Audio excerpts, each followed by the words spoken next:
Jaipur high court के बाद अब पत्रकार अमन चोपड़ा को जोधपुर हाईकोर्ट से भी राहत मिल गई है। जोधपुर हाईकोर्ट ने भी अमन की गिरफ्तारी पर रोक लगा दी है। हालांकि इस मामले की सुनवाई कल फिर होगी। इस केस की सुनवाई आज जस्टिस दिनेश मेहता की कोर्ट में हुई। जस्टिस मेहता ने लगातार 2 बार पूछा कि कार्यक्रम लाइव था या रिकॉर्डेड। इस पर कोर्ट को बताया गया कि कार्यक्रम लाइव था। 27 मिनट चली सुनवाई के दौरान जस्टिस मेहता ने 2 अहम कमेंट किए। सरकारी वकील की दलीलों पर जस्टिस मेहता ने कहा कि लाइव कार्यक्रम में कोई अन्य व्यक्ति टिप्पणी कर दे तो एंकर को कैसे दोषी ठहराया जा सकता है, जवाब दिया जाए इसका। साथ ही कहा कि आप 302 के मामलों में आरोपियों को गिरफ्तार नहीं कर रहे, पत्रकार को गिरफ्तार करके क्या करना है। सुनवाई के दौरान अमन के वकील ने गिरफ्तारी पर रोक लगाने की अपील की तो सरकारी वकील ने कोर्ट में कहा कि गिरफ्तार नहीं करेंगे लेकिन रोक नहीं लगाएं। वहीं कोर्ट ने कहा कि आप 302 के मामलों में आरोपियों को गिरफ्तार नहीं कर रहे, पत्रकार को गिरफ्तार करके क्या करना है।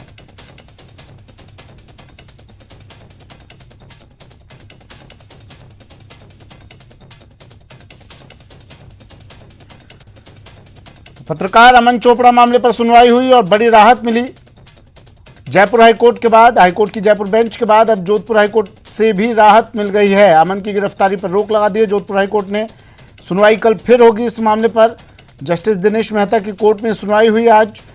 जस्टिस मेहता ने 2 बार पूछा कि कार्यक्रम लाइव था या रिकॉर्डेड। इस पर कोर्ट में बताया गया कार्यक्रम लाइव था। तो साथ ही बताया गया 27 मिनट चली सुनवाई के दौरान जस्टिस मेहता ने 2 अहम कमेंट किए। उन्होंने कहा कि कार्यक्रम में कोई अन्य व्यक्ति टिप्पणी कर दे तो एंकर को दोषी कैसे ठहराया जा सकता है। साथ ही उन्होंने कहा कि आप 302 के मामलों में आरोपियों को गिरफ्तार नहीं कर रहे, पत्रकार को गिरफ्तार करके क्या करना है।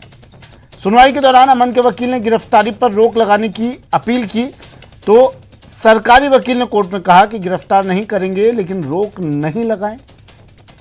कोर्ट ने कहा कि आप 302 के मामलों में आरोपियों को गिरफ्तार नहीं कर रहे और पत्रकार को गिरफ्तार करना चाहते हैं, क्या करना है आपको।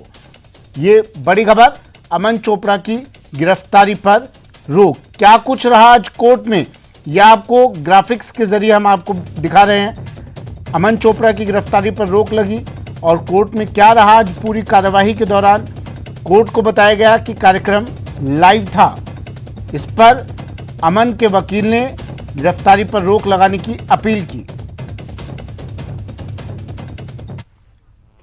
वहीं बीजेपी प्रदेश अध्यक्ष सतीश पूनिया ने सरकार पर निशाना साधते हुए कहा कि इस मामले में सरकार का तरीका सही नहीं था।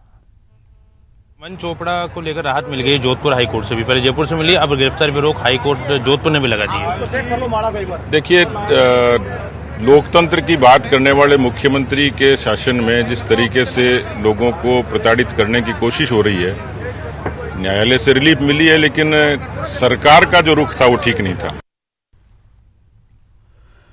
अमन चोपड़ा के मामले में बीजेपी नेता केंद्रीय मंत्री अर्जुन राम मेघवाल ने बड़ा बयान दिया है। मेघवाल ने कहा कि CM Ashok Gehlot press index की बात करते हैं लेकिन इनके द्वारा पत्रकारों के साथ किए जा रहे बर्ताव से ही इंडेक्स में हम नीचे हैं। अमन चोपड़ा जी के मामले में सरकार ने जो रवैया अपनाया, ये निष्पक्ष पत्रकारिता के खिलाफ जैसा रवैया लग रहा था मेरे, तो मैंने मीडिया में देखा है। एक तरफ तो अशोक गहलोत जी बोलते हैं कि मीडिया में इंडेक्स गिर रहा है, तो किस कारण से गिर रहा है। ये जो इस तरह की घटनाएं होती हैं तभी जाकर के वो देश का एक इंडेक्स बनता है, ये देश का एक डेटा बनता है। तो ये ऐसी घटनाएं निंदनीय, ऐसी नहीं होनी चाहिए। वहीं अमन चोपड़ा मामले में विधानसभा में उपनेता प्रतिपक्ष राजेंद्र राठौड़ ने अपनी प्रतिक्रिया दी। उन्होंने कहा कि सीएम अशोक गहलोत लोकतंत्र के चौथे स्तंभ को दबाने का काम करते हैं।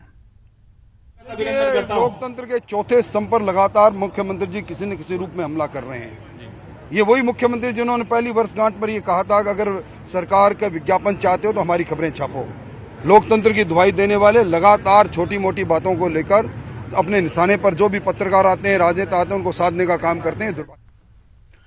अमन चोपड़ा के मामले में गिरधारी गुप्ता भी बोले। कहा कोर्ट ने स्टे कर दिया तो पुलिस भेजने की क्या जरूरत थी। लोकतंत्र के चौथे स्तंभ का गला घोटना चाहती है सरकार। उन्होंने कहा जनता गहलोत सरकार को माफ नहीं करेगी।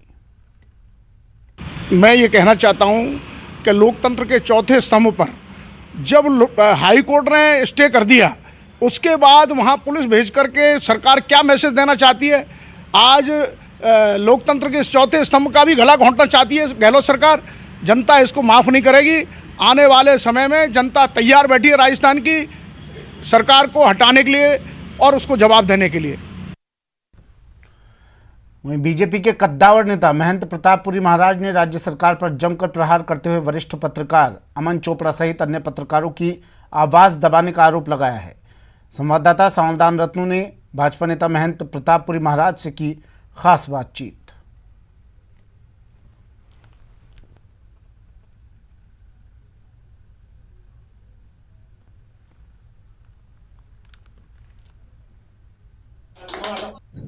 बातचीत करने के लिए मौजूद है भाजपा के वरिष्ठ नेता महंत प्रतापपुर जी। प्रतापपुर जी, राजस्थान में क्या हो रहा है, क्या स्थिति हो गया? राजस्थान में जो हो रहा है पहले कभी राजस्थान में नहीं हो रहा है, ऐसी अनहोनी घटनाएं घटती जा रही हैं। आप देखिए कि मंत्री का पुत्र जिस पर गंभीर आरोप लगे हैं और जो कांग्रेस के प्रदेशाध्यक्ष जी है वो ऐसे बेतुके बयान देते हैं जिन पर कभी भी विश्वास भी नहीं होता, कभी कुछ बोल रहे हैं, कभी कुछ बोल रहे हैं। मुख्यमंत्री जी खुद अभी दंगा हुआ तो सीरियल वाइज दंगे हो रहे हैं, फिर भी मुख्यमंत्री जी इसको गंभीर ना लेकर के सामान्य घटना लेते हैं। छोटी सी घटना हुई तो क्या मुख्यमंत्री जी बड़ी घटना क्या प्रतीक्षा में है? और जोधपुर के को कहा कि अभी हमने रोका, दंगा रोका, कोई मरने नहीं दिया, तो क्या आप किसी के मारने की प्रतीक्षा में थे या मारने की योजना में थे? तब तक आप कोई कार्यवाही नहीं करोगे। यानी भ्रष्टाचार देखो, बलात्कार देखो, पत्रकारों को प्रताड़ित करने का विषय अभी आया, कल का ही ज्वलंत विषय है। पत्रकार अमन चोपड़ा जी को वहां गिरफ्तार करने के लिए नोएडा तक यहाँ राजस्थान की सरकार पहुंच गई है। यदि पत्रकारों को बाध्य करेंगे, आम व्यक्ति को परेशान करेंगे, प्रशासन बिल्कुल शिथिल रहेगा और सरकार बिल्कुल मूक दर्शक देखती रहेगी, तो हालत जो गंभीर बने हुए हैं। कैमरामैन अमित वैष्णव के साथ सावधान रत्नू, न्यूज़ 18 राजस्थान, पोखरण।